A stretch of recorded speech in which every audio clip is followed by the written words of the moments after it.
প্রিয় শিক্ষার্থীরা, চলো আজকে আলোচনা করি আমরা এইচএসসি পদার্থবিজ্ঞান প্রথম পত্রের অষ্টম অধ্যায় পর্যাবৃত্ত গতি অধ্যায়ের সূত্রসমূহের কনসেপ্ট যদি ক্লিয়ার থাকে তোমাদের, তাহলে যে কোনো অঙ্কের উদ্দীপক খুব সহজে আত্মস্থ করা যায় এবং অঙ্ক সহজ সমাধান হয়ে যায়। চলো শুরু করি। তাহলে আমাদের প্রথম সূত্রটা হচ্ছে, আমি তোমাদের সুবিধার জন্য সময় ভিডিও যাতে লম্বা না হয় সেই জন্য সূত্রগুলো আগে লিখে রেখেছি। দেখো, প্রথম সূত্রটা হচ্ছে সরলসন্ধিত গতির সমীকরণ। তো একটা সরলসন্ধিত গতির সমীকরণ হচ্ছে, দেখো, d square x dt square plus omega square x equals 0। D square x by dt square plus omega square x সমান কি 0 হবে। সরলসন্ধিত গতিসম্পন্ন কণার সরণের সমীকরণ, ধরো টি সময়ে ওমেগা কৌণিক কম্পাঙ্ক বিশিষ্ট একটা কণা যদি এক্স দূরত্ব অতিক্রম করে, দেখো এখানে আমরা এঁকে রেখেছি যে টি সময়ে যদি একটা কণা এক্স দূরত্ব অতিক্রম করে, তাহলে এর সমীকরণ হবে এক্স ইকুয়াল টু কি a sine of omega t plus delta. তাহলে এখানে এক্স হচ্ছে টি সময়ে কণাটির সরণ, টি হচ্ছে সময়, আর এ হচ্ছে এই যে সরলসন্ধিত গতিসম্পন্ন কণার ক্ষেত্রে বিস্তার, তরঙ্গের বিস্তার, আর ডেল্টাটা হচ্ছে আদি দশা। এই তরঙ্গটা শুরু হলো আদি দশায় কি অবস্থায় ছিল, দশা মানে কি কণাটির সামগ্রিক অবস্থা। তাহলে দেখো, আর যদি প্রসঙ্গ কাঠামোর মূল বিন্দু থেকে শুরু হয় তাহলে আদি দশার মান কত 0, আর যদি এখান থেকে শুরু হয়, হ্যাঁ, অর্থাৎ কি তরঙ্গ শীর্ষ বলে এটাকে, তরঙ্গ শীর্ষ থেকে শুরু হয় তাহলে হচ্ছে 90 ডিগ্রি বা π/2। আর যদি এই যে পাই দূরত্ব পর থেকে শুরু হয়, এখানে 0, এখানে কি 90 ডিগ্রি বা π/2, এখানে পাই 3π/2 এবং এখানে হচ্ছে 2π। তাহলে এইখান থেকে শুরু হলে কি হবে, আদি দশা হবে ডেল্টা। দেখো নিচ থেকে শুরু হয়েছে। তারপর দেখো কৌণিক কম্পাঙ্ক বা কৌণিক বেগও বলা হয় এটাকে। তো কৌণিক কম্পাঙ্ক ওমেগা সমান √k/m। স্প্রিংয়ের ক্ষেত্রে একটা স্প্রিং যদি কি হয়, একটা সরলসন্ধিত স্পন্দনে স্পন্দিত হয়, সেক্ষেত্রে স্প্রিংয়ের কৌণিক কম্পাঙ্ক ওমেগা সমান √k/m। কে হচ্ছে স্প্রিংয়ের স্প্রিং ধ্রুবক। আবার দেখো যদি সরল দোলকের ক্ষেত্রে হয় তাহলে কি হবে, ওমেগা সমান √g/l। জি হচ্ছে অভিকর্ষ ত্বরণ আর এলটা হচ্ছে এখানে স্প্রিং সরল দোলকের কার্যকর দৈর্ঘ্য। তারপর দেখো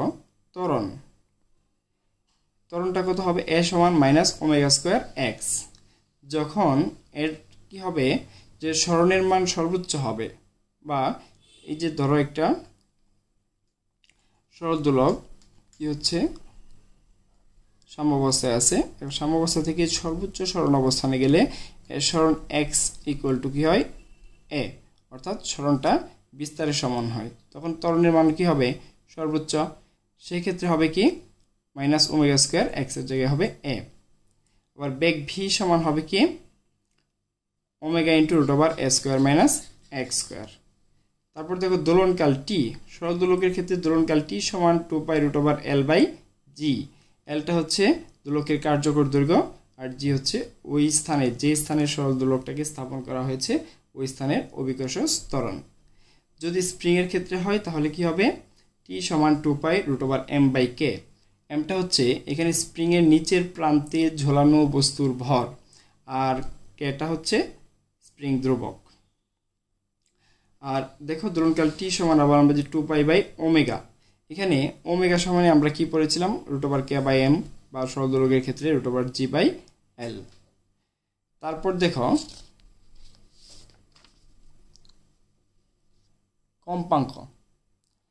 তো কম্পাঙ্ককে আমরা f দ্বারা প্রকাশ করি, স্মল n দ্বারাও প্রকাশ করা যায়। কম্পাঙ্ক f সমান 1/2π√k/m। তোমরা জানো কম্পাঙ্ক এবং দোলনকাল পরস্পর কি ব্যস্তানুপাতিক, তাহলে কম্পাঙ্ক হবে কি দোলনকালে ব্যস্তানুপাতিক, তার মানে f সমান কি 1/2π√k/m। স্প্রিংয়ের ক্ষেত্রে হবে k/m, আর সরল দোলকের ক্ষেত্রে হবে কি √g/l। আমরা জানি স্প্রিংয়ের উপর প্রযুক্ত বল এর প্রসারণ বা সংকোচন f এর কি সমানুপাতিক। তার সমানুপাতিক তুলে দিলে কি ধ্রুবক দিতে হয়, তাহলে ধ্রুবকটা হবে কি k। এটা হচ্ছে এখানে কি স্প্রিং ধ্রুবক, তাহলে f সমান কি kx। স্প্রিং ধ্রুবক কে সমান তাহলে কি লিখতে পারি F/x, তাহলে F সমান আবার কি mg। স্প্রিং এর নিচের প্রান্তে যদি আমরা m ভর ঝুলিয়ে দেই তাহলে অভিকর্ষ বল F সমান কি হবে mg, তাহলে mg/x। তারপর দেখো স্প্রিং এর বিভব শক্তি। আমরা জানি স্প্রিং এর বিভব শক্তি সমান হচ্ছে কৃত কাজ সমান হচ্ছে u সমান কি হাফ কে x স্কয়ার। এখন x ইকুয়াল টু আমরা লিখেছিলাম কি ওই যে t সময় কোণাটি সরণ a sin of omega t plus delta, যেহেতু x এর উপর স্কয়ার আছে তাহলে কি আমরা লিখব a square sin square omega t plus delta। আবার দেখো স্প্রিং এর গতি শক্তির ক্ষেত্রে k সমান কি আমরা জানি নরমালি k সমান কি হাফ mv স্কয়ার। v সমান দেখো সরণকে যদি আমরা সময়ের সাপেক্ষে অন্তরীকরণ করি তাহলে কি পাই বেগ পাই। তাহলে সরণ x ইকুয়াল টু কি ছিল a sin of omega t plus delta। তাহলে দেখো এ কি বিস্তার ধ্রুবক ঠিক থাকবে, সাইন হয়ে যাবে কি cos, ওমেগা টি কে যদি আমরা অন্তরীকরণ করি তাহলে কি হবে ওমেগা থাকবে t1 হয়ে যাবে। তাহলে এ ওমেগা cos আর ওমেগা টি প্লাস ডেল্টা এই দশা কোণটা ঠিক থাকবে। তারপর দেখো এই মানটা যদি আমরা এই যে ভির জায়গায় বসিয়ে দিই তাহলে দেখো a square omega square cos square omega t plus delta কোণের উপর স্কয়ার হয় না, এইজন্য cos এর উপর স্কয়ার দিয়েছি।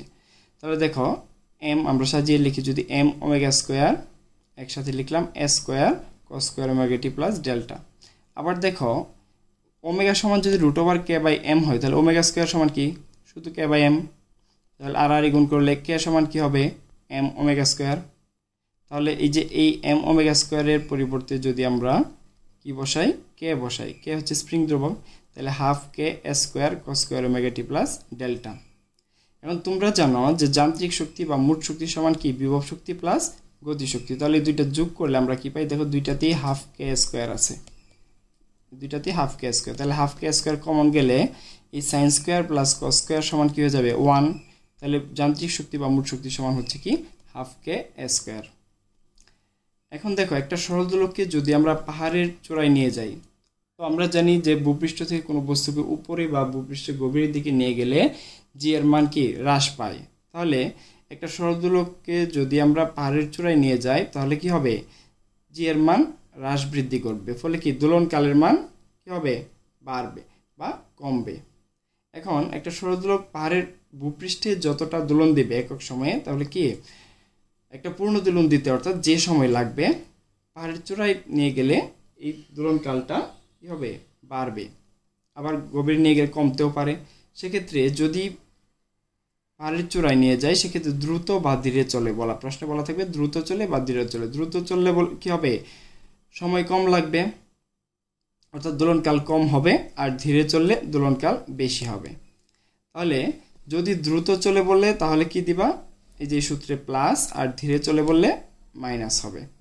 তাহলে দেখো এখানে ts সমান কি হবে 2t/t - n। এখন বলবে যে একটা সরল দোলক বা সেকেন্ড দোলক বলবে, মূলত সেকেন্ড দোলকের দোলনকাল হচ্ছে তোমরা জানো 2 সেকেন্ড। একটা সেকেন্ড দোলকের দোলনকাল কত 2 সেকেন্ড। তাহলে 2 সেকেন্ড হলে এই সেকেন্ড দোলকটাকে পৃথিবী পৃষ্ঠ থেকে পাহাড়ের চূড়ায় নিয়ে গিয়েছে, সেক্ষেত্রে ঘন্টায় বা বলবে কি যে দৈনিক একদিনে বা দৈনিক বা ঘন্টায় এত সেকেন্ড n পরিমাণ সময় হারায়, 10 সেকেন্ড 20 সেকেন্ড 50 সেকেন্ড 100 সেকেন্ড এরকম সময় হারায়। তাহলে এই টিটা হচ্ছে কি দৈনিক বা ঘন্টায়, আর এই টিটাও সেম, আর nটা হচ্ছে হারানোর সময়। হারানোর সময় বললে সময় হারায় বললে লিখবা হচ্ছে মাইনাস সূত্র দিবা, সূত্রে মাইনাস দিবা, আর দ্রুত চলে বললে প্লাস দিবা। হারানোর সময় আর কি ধীরে চলা একই কথা, আর দ্রুত চলে বললে প্লাস দিবা। তাহলে 2t/t প্লাস হচ্ছে দ্রুত চললে, আর ধীরে চলে বা হারাইলে মাইনাস। এই হারানোর সময়টা হচ্ছে n দেবা, দিয়ে যেটা পাবা সেটা হচ্ছে পাহাড়ের চূড়ায় দোলনকাল th। এখন অভিকর্ষ ত্বরণ এবং দোলনকালের মধ্যে সম্পর্ক হচ্ছে কি ব্যস্তানুপাতিক। তোমরা দেখো এই যে t সমান তোমরা কি লিখেছিলা t = 2π√L/g। তাহলে g এর সাথে t সম্পর্ক কি ব্যস্তানুপাতিক না? তাহলে ব্যস্তানুপাতিক হলে আমরা লিখতে পারি দেখো পাহাড়ের চূড়ায় দোলনকাল th উপরে হলে g √g নিচে হবে, আর t নিচে হলে জি উপরে, অর্থাৎ টিএস বাই টি সমান আমরা লিখতে পারি root over g by gs. এখন পারের উচ্চতা এইচ ইকুয়াল টু আমরা জানি কি root over g by gs minus 1 into R. R হচ্ছে পৃথিবীর ব্যাসার্ধ, আর জিটা হচ্ছে কি পৃথিবীর পৃষ্ঠে অভিকর্ষ ত্বরণ, জিএসটা হচ্ছে পাহাড়ের চূড়ায় অভিকর্ষ ত্বরণ। সমান আমরা লিখতে পারি, যেহেতু এই সম্পর্কের সাথে এটা মিল আছে সেক্ষেত্রে আমরা লিখতে পারি ts by t minus 1 into R. পাহাড়ের চূড়ায় দোলনকাল বাই হচ্ছে কি পৃথিবী পৃষ্ঠে দোলনকাল মাইনাস 1 ইন্টু আর। এই ছিল তোমাদের এই অধ্যায়ের সূত্রাবলী আলোচনা। আমরা সামনের ক্লাসগুলোতে অবশ্যই আরও গাণিতিক সমস্যার সমাধান নিয়ে আসব। আশা করি সবাই পাশে থাকবে এবং ক্লাসগুলো করার চেষ্টা করবে, তোমাদের উপকার হবে ইনশাআল্লাহ।